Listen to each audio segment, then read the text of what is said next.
The Golf Biz with Mikey D, Drew, and the crew. Management, marketing, myths, and morons. Hope we make you smile.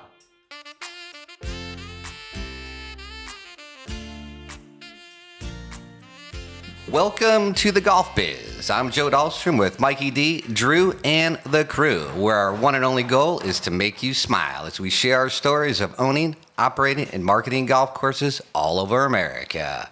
Welcome, Drew. Welcome, Mikey D. Glad to be here. What's going on, Joe? Great work as always. Why, thank you. Well, we have a extremely special guest today, Brice Butler, NFL star, also now a golf influencer content creator. Which one of those names do you prefer? You know, it's funny. It's interesting now. It depends. I feel like it depends on where I am. You know what I'm saying? Like, if I'm around a golf shop now, you know, guys or people, they know me for the YouTube stuff. So like they'll be, oh, you're Brice Butler, blah, blah, blah, blah. I'm like, cool, man. I appreciate you guys. You know, checking out the channel. I appreciate it. And then like if I'm around like other sports like football and stuff, like. You know, I like it when guys are like, "Oh yeah, you used to play for." You know, so it just depends, and it's really funny too, though, that like it happens all the time. Nobody knows I played in the NFL. Like the people that know me from the YouTube stuff, they don't know that I played. Like, you know what I'm saying? So it's funny because like we'll like talk golf when I talk with somebody or these kids at the pro shops or whatever, and then when I mention like I used to play, you know, for such and such, and they're like. They like look at me and they're like, hold on, what? Yeah. And I'm like, hold on. I'd be like, whoa, you didn't know that I played? And they're like, no. Like, I just thought you were like a golf influencer. You know what I'm saying? And I'm like, damn, that's interesting. Because, like, that's a good thing, I guess. You know, like, I'm not really, because when I do my, like, YouTube videos, like, I don't really talk too much about football. Like, I might throw some things out there. You know what I mean? Like, I might say something like, you know, this approach shot feels like a 3rd and 15 or whatever. But I guess they just think that I'm like a football nut. Yeah. You know just what I like mean? you like sports. Yeah, I just like sports. So like that's what I'm talking about. But I'm actually like, nah, like I'm speaking from experience, you know? Right. So yeah, I mean, it doesn't matter. I don't mind.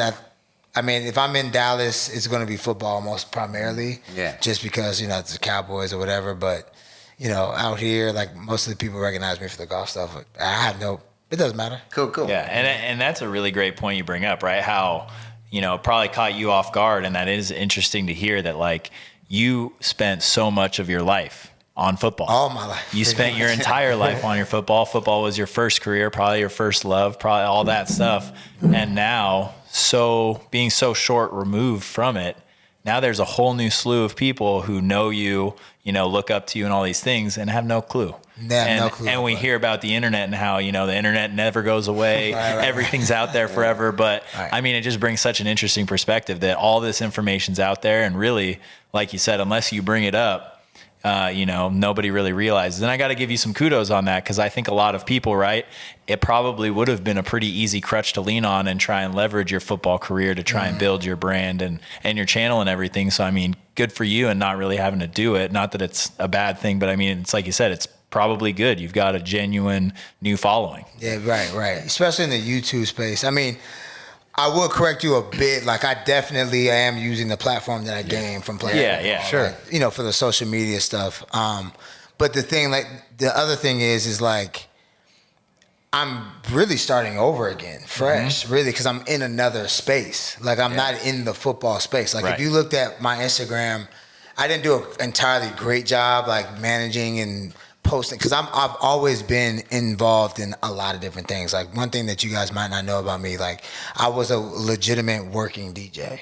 I DJ'd while I played. You know what I'm saying? Like, in the off seasons, during the season, if we won a game, I would DJ Sunday nights. So like, I pretty much DJ'd 75% of like the clubs in Uptown in Dallas. Like, I really DJ'd, and like a lot of people didn't really know that really, because I didn't really post it. Because like I felt I'm still like, my age group of guys that are still playing sports. You know, we grew up in like the old school feel of like, if this is what you're doing, this is all you're doing. So like, you know, if you're playing basketball, like, you're working on your game. Like, you're not you're not doing anything else. If you're playing football, you're not doing anything else. Like, you shouldn't have free time, yeah, right? you shouldn't have free time. You're not doing anything else. And that was like the culture that we created. Like, that's our fault. That's, you know, my dad and their fault. Like, but that's what we created. So that's what we knew. So like, I remember there was a time where like one of my teammates was like starting like a YouTube channel of like him and his wife, and like, you know, he was talking about his life and blah, blah, blah. And I looked at him like, bro, like, why would you do that? Like, you don't have time. Like, you know what I'm saying? Like, nobody, and I'm thinking like from the inside, like nobody cares. Like, you know, like we all do the same thing. Like we all, you know, most of us have, you know, significant others. Some of us got kids, whatever. Nobody wants to see that. But like, and fast forward to now, I'm kicking myself in the foot because like, even if I wasn't doing golf YouTube stuff, I could have been like letting people know like, this is what I do. Like, I play football, yes, that's what I do. That's what I spend most of my time doing. But like, I enjoy golfing. I enjoy DJing. Like, I have a family. You know, I'm in the community. I'm doing this stuff. And like, this is what it looks like. You know what I'm saying? Like, I'm in the fashion world. Like, I'm going to Paris for fashion shows. I'm hanging out with these really cool people that I would never really hang out with in the football world. But I'll get a chance to hang out with them in this world. Like, you know, like, let me bring y'all in. That's kind of how, like, I started getting into YouTube, and we can talk about that as we get into it. But it's just funny to think about how, like, you know, I wanted to do something like this, but I didn't think, like, I thought it would be frowned upon in the space that I, like, played. You know, the world that I was in, I thought people would look at me, because the stuff that I did, I already got people looking at me. Like, I DJ'd. So, like, think about it if you're a coach, and like you have a guy that you know DJs, and like the team goes to see him DJ, and like the coaches listen to my mixes because I used to make the mixes for the stadiums. Like I would make mixes for practice, I would make mixes for the games in the warm up. So like everybody knew I was DJ Duffel Bag. Like I have it on my car, my license plate is DJ. It says Duffel on. It says Duffel on the back. So like everybody knew that, but it still was like that. Like, you're tired today? Like, did you like DJ last night? Like, you know what I'm saying? Like stuff like that. Like, it was the first thing that came to their mind, right? You know what I mean? And like, so like, Yeah. Well, this like YouTube and social media too. You know, we're in the golf business, right? Yeah. And it's probably the slowest business or industry to move towards anything like customers want in life, right? You know, it's a very traditional, old school business.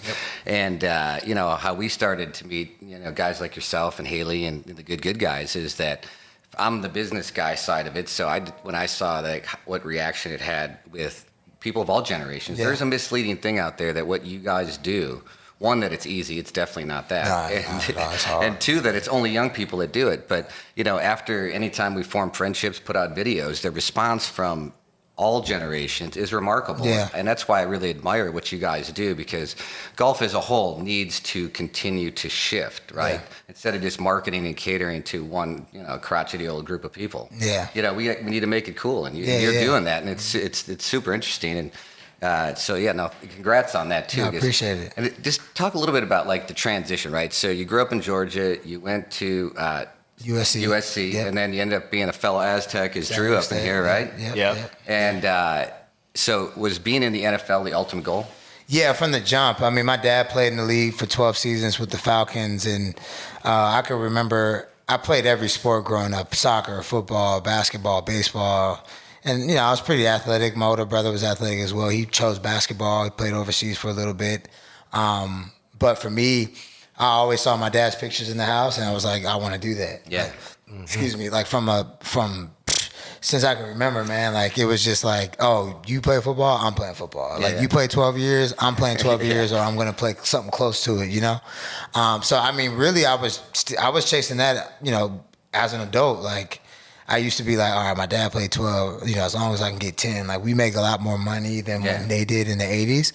So I was like, okay, I don't have to play 12 to, like, make, you know, I can play 2 years and make more money than he did. Yeah. You know what I'm saying? Right. No doubt. But so, like, you know, it was more like, man, if I could get double digits, man, that would be great. Like, you know, my dad played 12. If I can get to 10, you know, that would be awesome. So I got to 7, and then it was like a wrap, which sucked. But at the end of the day, I play longer than 95% of the guys that, you know, put on a uniform, you know, that are blessed enough to put on a uniform. So, you know, when I look back at it, and mind you, and you guys know this, like when you get older, like time flies. Yeah, it does. Like the older you get is like the quicker time goes. I don't know why. I know there's a lot more things that you're responsible for when you get older, but I don't know why like time just flies. Absolutely. So like now, like, you know, it feels like yesterday that like Miami let me go, and I'm like, all right, cool. Like I'll get a workout, I get picked up, and now it's like the third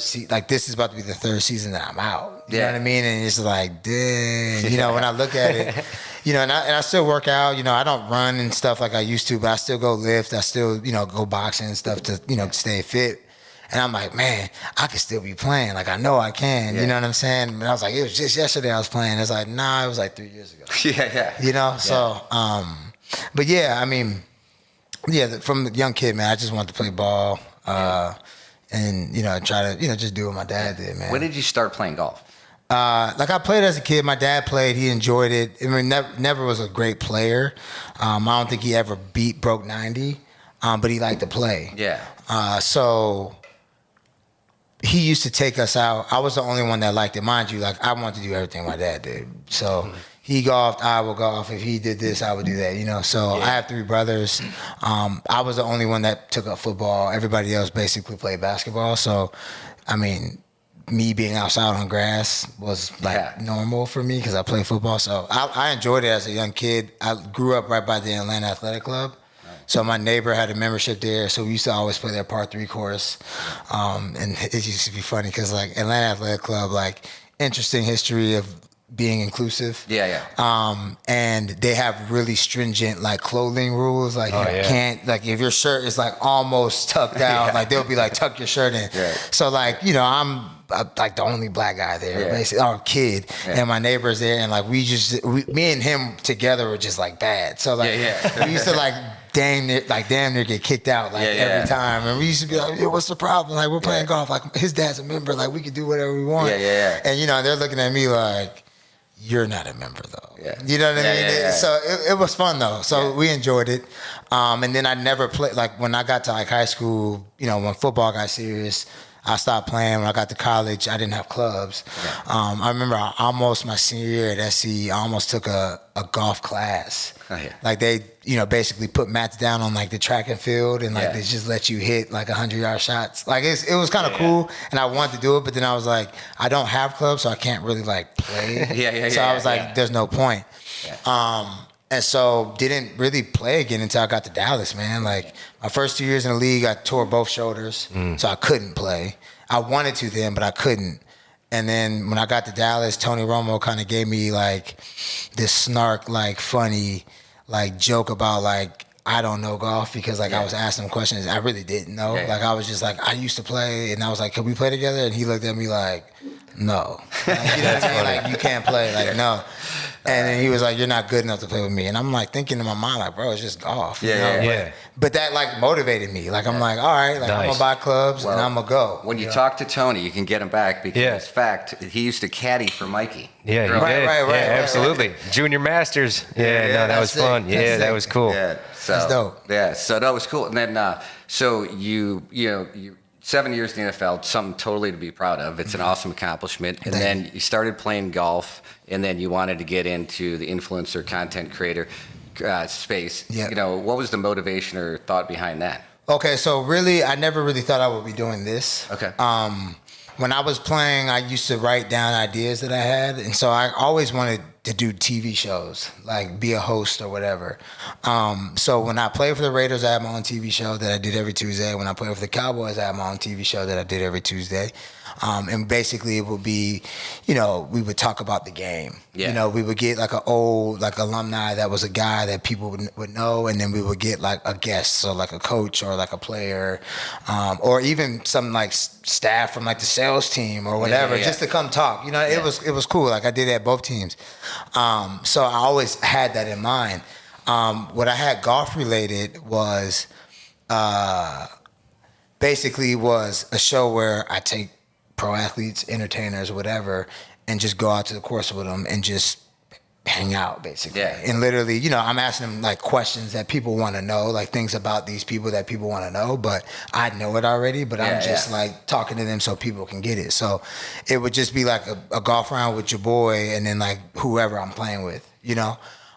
So like I had that written down. So like once football kind of like, once like I realized like I was like, I'm probably not, like COVID hit. So I was still training. 19, I trained. I was trying to get, you know, picked up. Didn't.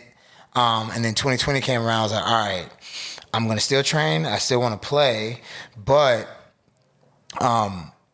you know, I got to be realistic here. Like I didn't get picked up. I only had one tryout, which was with the Raiders, and nobody else like bit. So I was like, let's be a little bit realistic here. We can still train, but let's start getting some other stuff rolling. So like, if I don't get picked up by June, July, like I'm not just sitting here like just spending money training. Yeah. You know what I mean? So basically what happened was, man, like COVID hit, and then it was like the rules were changing and what they were going to do. They didn't know what they were going to do. They didn't even know we were going to have a season, right? We didn't know we was going to have a football season until like a couple weeks prior.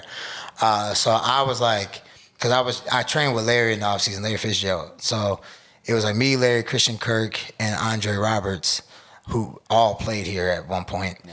And, you know, they're telling me, because, you know, Larry has the end, he knows. So, like, Larry's telling us, like, what they were doing, blah, blah, blah, blah.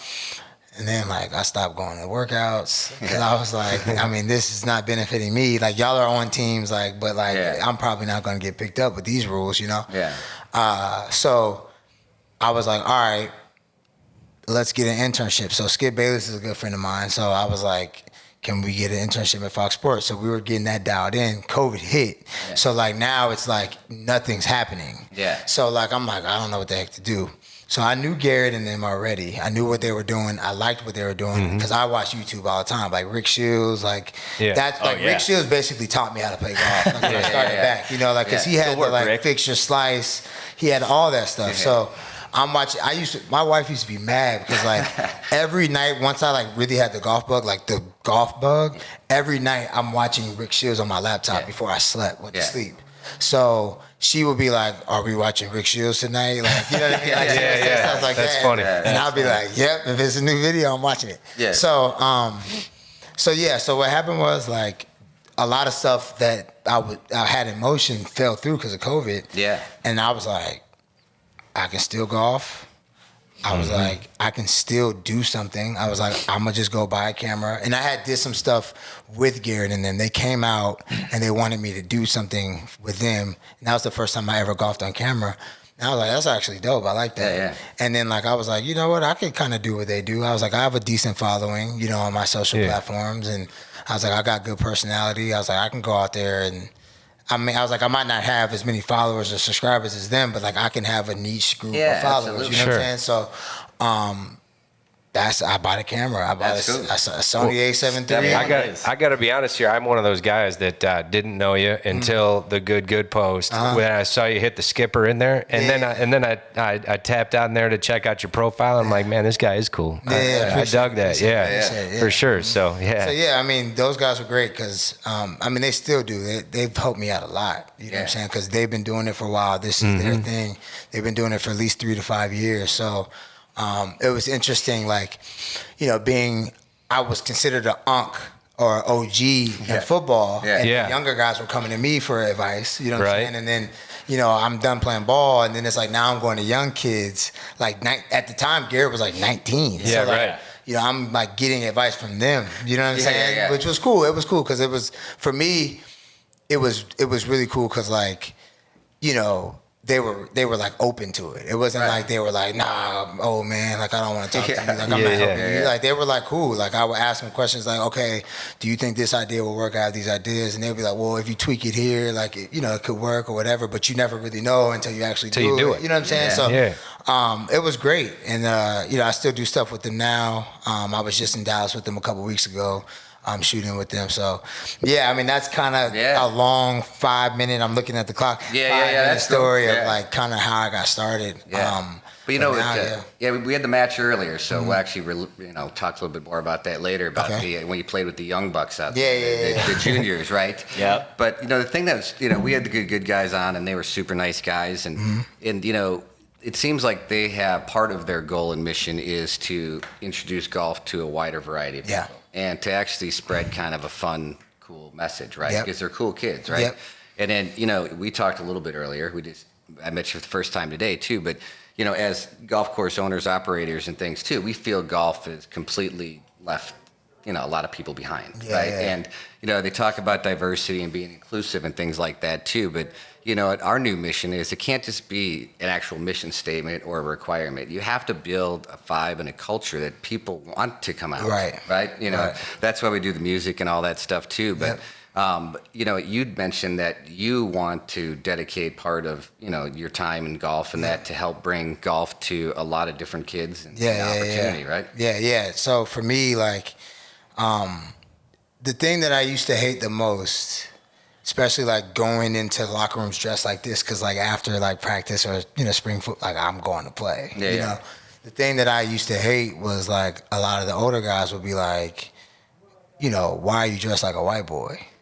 You know what I'm saying? Like, why are you dressed like that? And I'm like, what do you mean? And they're like, you have on like khaki shorts and like a polo shirt. Like, why are you dressed like that? I'm like, I'm going to play golf after. And like, they'll like look at you like, what? You know what I mean? Like, I'm talking about like the black guys. You know what I'm saying? So, that used to bother me because like, I'm like, when I play golf, I'm playing with black guys. You know what I'm saying? So like, how am I dressed white because I have on a polo? Like, you never wore a polo shirt. You know what I'm saying? So, to me, even before this started, it would just be like, as a black dude, obviously golf wasn't, a lot of things were in a certain area in which that we couldn't really do those things. Like those things weren't accessible for us, right? But like when you look at golf and you look at how like Tiger Woods, regardless of what he calls himself, like he's a black dude. You know what I'm saying? So like the way I look at it is like, bro, like we have like the best golfer, like the best golfer that's walked the planet is like one of us. But then you like look at it like we can't do it, or like you shouldn't be doing it. But it's just because of like what you were saying. Like a lot of places, a lot of guys probably had an instance in which they were younger, they were at a golf course messing around with some friends, and like some dudes like basically probably cussed them off the course and like got them out the course. You know what I'm saying?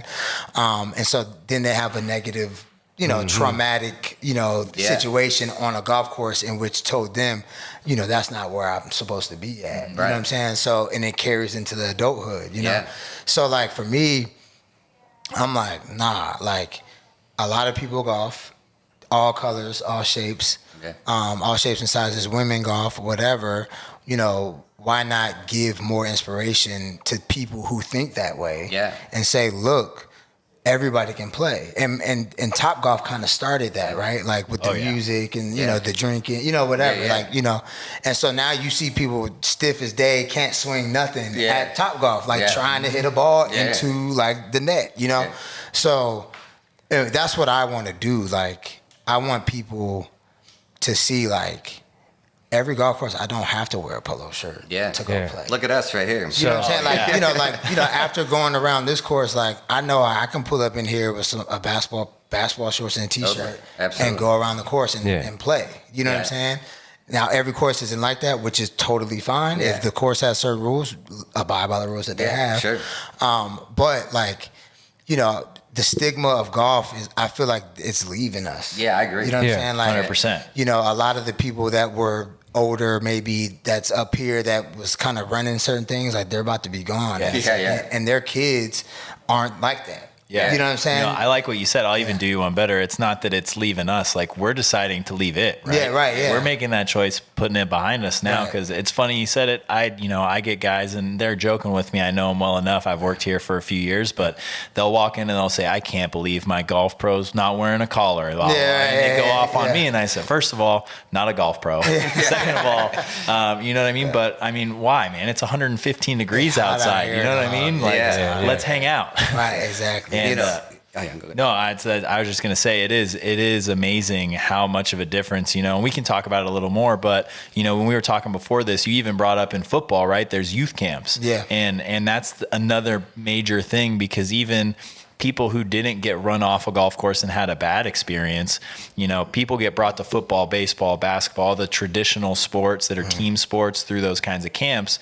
But golf being an individual sport, having that air of exclusivity, they don't really have open or junior clinics to the extent of those things where, people who didn't even consider it. It never crossed their mind, or it was never even put in front of them, because there's all these other things to compete for their attention. Right. And so, you were talking about how that was one of your goals too, just to find ways to make it accessible and lower that barrier to entry we talk about. Yes, exactly. I mean, like you said, football, basketball, like, first of all, to play football growing up, all you need is a few dudes. Yes, Like, you're exactly right. You don't even need grass. Yeah, no, exactly. If you want to play football, like, all you need is a football and your boys, right? Yeah. So, and if you're playing on the concrete, you decide, are we tackling on it? Yeah, Are we two hands? Yeah, Like, what sure. are we doing? And y'all come up with the rules and you can play, right? Right.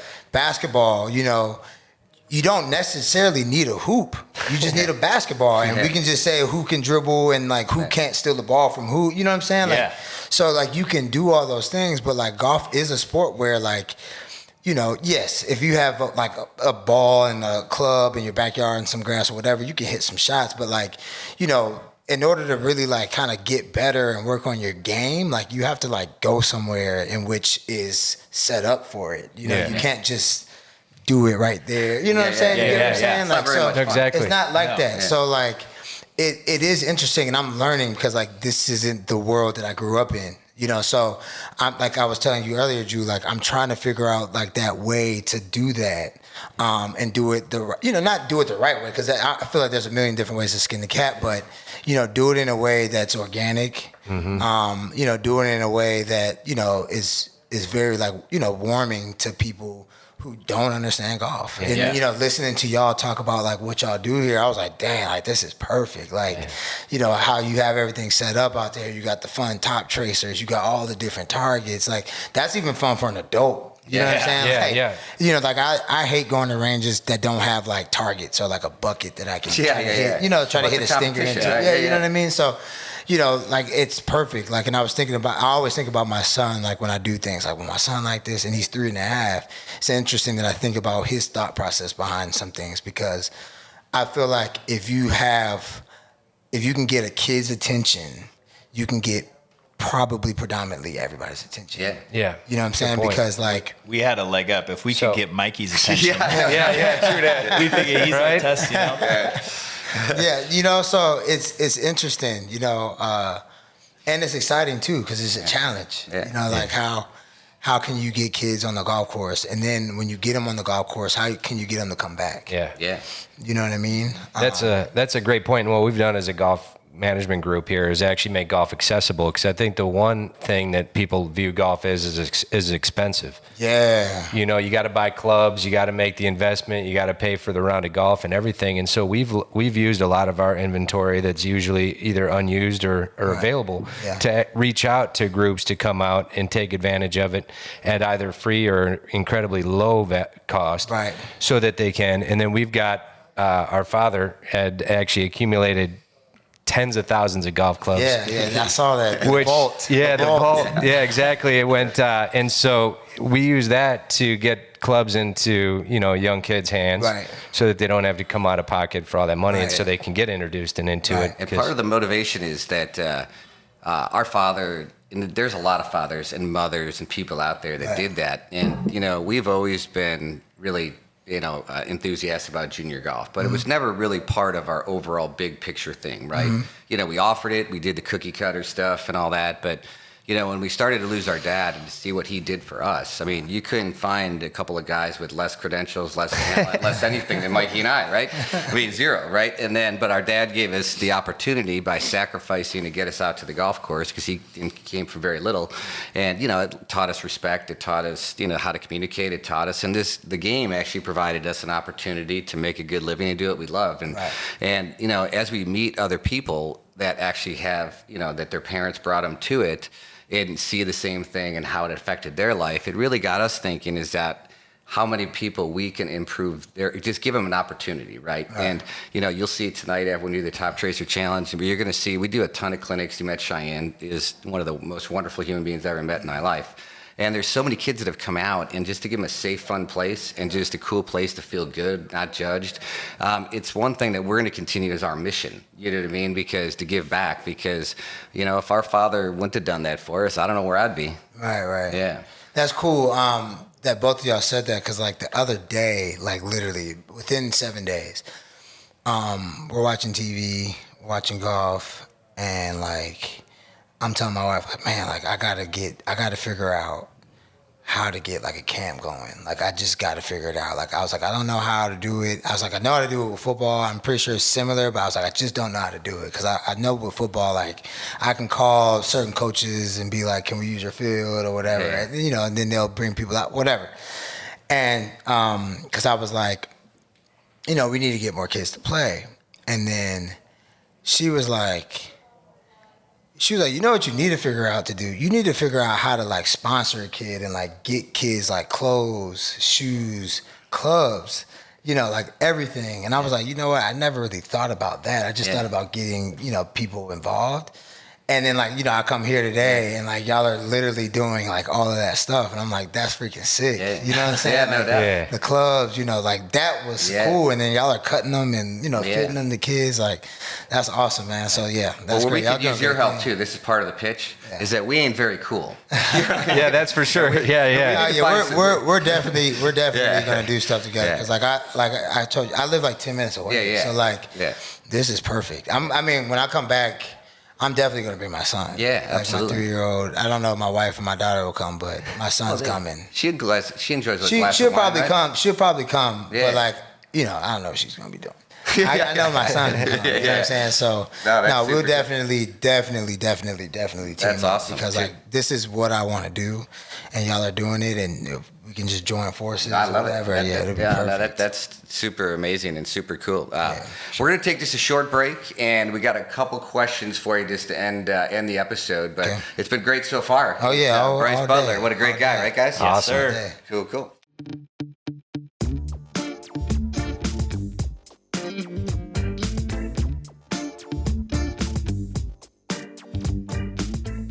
Hey everybody, welcome back to the Golf Biz, here with our favorite guest so far. Shots fired. Brice Butler, here doing big things. So Brice, we won't go too far into it. We don't want to spoil anything, but you guys came out this morning bright and early, and we had a super fun to watch match with two outstanding juniors, from the local community. Tell us a little bit about it and that experience. That was good. I mean, first and foremost, shout out to USC, my Trojans. Rohan's going to USC, which was cool. So I heard about that prior. And was like, man, like this is gonna be sick, I get to play against the next generation of golfers that go to SC.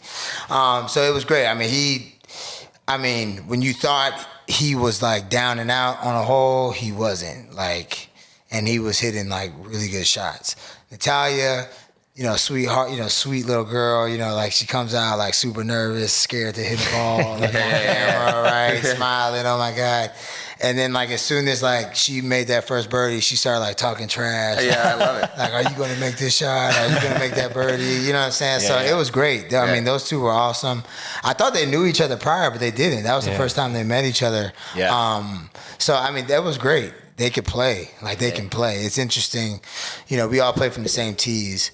But it's just really interesting how cool golf is, in which like you have two guys that hit the ball far, and then you have two girls that don't hit it nearly as far, but like they're down the middle And they hit fairways. Right. They hit all the fairways. They're down the middle, and then like I'll hit a bad shot from like 230 out, and then Haley will get her like 3-wood from like 220 and hit it right where it's supposed to go. Like, you know what I mean? Yeah. So it's always interesting playing with different people, but those two are great. It was awesome. I think you had the Michelob shot of the day though on 18 right there, when almost a near albatross. Yeah. Well, I would say I was the Michelob shot of the day. It wasn't. It couldn't have been Rohan, because like, Rohan was middle of the fairway. Yeah. He could see where he was going. I was like right rough. I decent drive, but it was right rough, right behind this tree. Yep. And on the right side of the tree, it was like a big tree limb that was hanging. So I literally was like, I have to hit a 7-iron like right in that little window. You look like Janikowski, putting it right through. My guy, Seabass. So you literally I needed like, I was like, it has to draw. If it doesn't draw, it's a bad shot, you know. And I executed I was happy for 30 seconds until Rohan hit his freaking same shot from the fairway a foot while I hit mine 3 foot. So it's whatever. You know what, though? He does it potentially for a living in the future. Yes, you know what I mean? yes. You know, we do He a lot will of be. junior tournaments out here, too, and it's funny because we always have a saying because, you know, in the golf business, you get the guys that work in the guest services and stuff like that, and a lot of these guys, you know, we laugh, great people, but they go out and they shoot even par one time, right? And they're going on the tour. You know what I mean? So they cash all in, man. They're going to practice and all that. You know, just probably like people that want to play in the NFL too, right? And we laugh because our line is that, you know, the bad thing is there's probably about 1,000 12-year-olds that can beat you. Right. Yes. Literally. And seeing Natalia, and then she has a little sister that's 12 that played with. She's a monster too. She was on my team when we played in that junior tournament a few months ago, and she literally hole 1, similar to 18. It's a long par 5. The only shot we didn't take that was hers was her drive, and she was really only 20 yards shorter than us. And then she, just like you said, she dimed it to number 1, was about 2 feet away with her 3-wood, and then tap in eagle all on her. Yeah, And we still came middle of the pack at like 15 under. That's a scramble for you. No, these kids are amazing. Scrambles, man. I'm historically bad with scrambles. Like my mental is not the same. Like it's hard to clock in. Yeah, I'm much better if it's like alternate shot. Because I'm like, I have to, like, this shot has to be good. Like if I don't hit this drive in a good spot, like Haley won't be able to, like, you know, get a good shot in or whatever. So but scrambles is like, my shot doesn't really matter. Yeah, well, our family motto is, Mikey being my little bro, is that we're not losers or quitters. So a scramble is the only way we can play. That's so, funny. final question. We ask this to just about everybody, but dream foursome. You could play with alive or dead. This is interesting.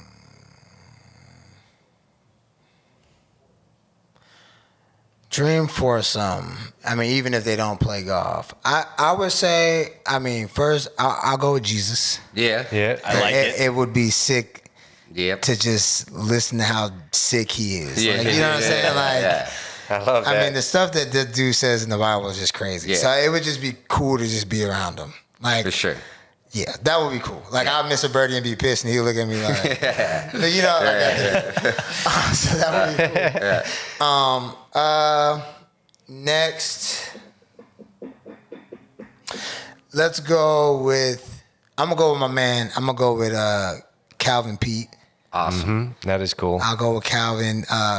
So, guy named Herbie Bolton, who I consider my uncle, who's my father-in-law's best friend, his sister Pepper married Calvin Pete. Oh, wow. Cool. Yeah, so like, you know, he tells me stuff about him all the time. I have like a Calvin Pete book that's signed. He passed, so they had a whole bunch of them at the house. Or whatever. So Calvin Pete. I'm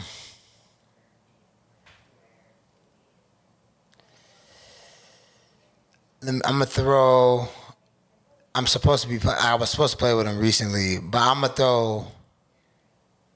Let me throw my boy Steph Curry in there. Oh, cool. Awesome. Just to mix it up to somebody, you know. He's pretty good too, right? Yeah, he can play. He can play. Yeah, I was supposed to play with him a couple weeks ago, but I ended up shooting with Andre Iguodala, which was still great. Yeah, that was cool. Yeah, that was cool. I watched that. That was neat. Yeah. And then and that's it. That's it. I'm the fourth. Yeah. That's pretty awesome too. Yeah, that would be a good. I think that would be a good one. I think Calvin Pete's the greatest golf story of all time. Yeah, he Greatest golf story ever. He has a great story. You I bet. got the You chills talk when you about said that. overcoming. Amazing.